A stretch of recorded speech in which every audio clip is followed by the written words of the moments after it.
Good day. How are you all doing, everyone? I would like to introduce a herb for the ladies and the gentlemen.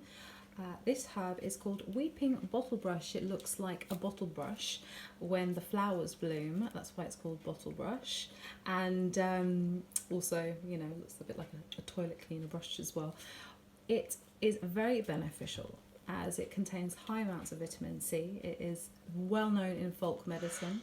It has been used for forms of fungal infections, especially for women that are prone to having candida, which is a form of thrush, and a yeast infection that develops when your body has too much of it. So it will able to basically bring that down, help to neutralize the infection, and bring you into a state of comfortability.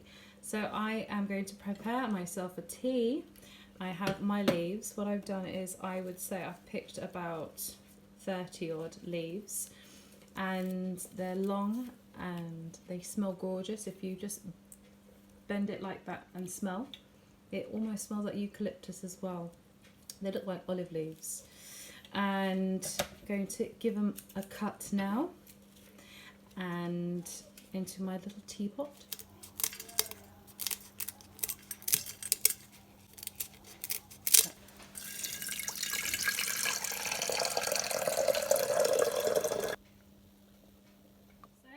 There you go.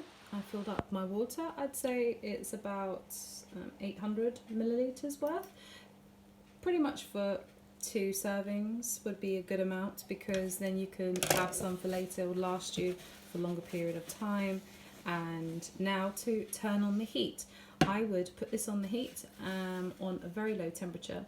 When it starts to boil, it's fine, because it will turn the herbs and the leaves, releasing the phytonutrients. You'll see the colour of the water change, and then have it on until you see it's almost like of a golden colour. Turn off the heat, allow it to cool for 10 minutes, and then serve. You can strain it with a strainer, as my teapot is quite posh. It's actually a handy teapot.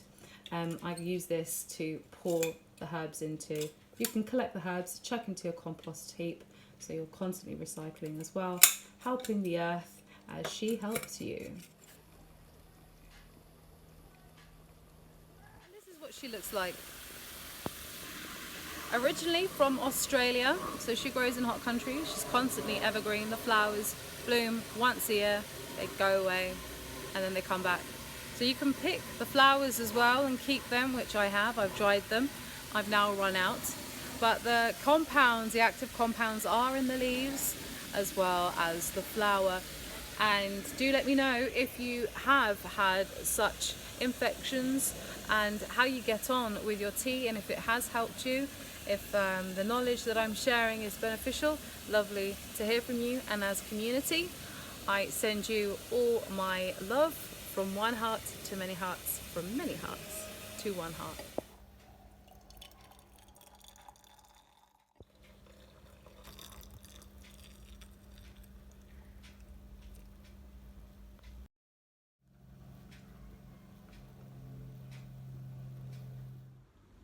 Cheers.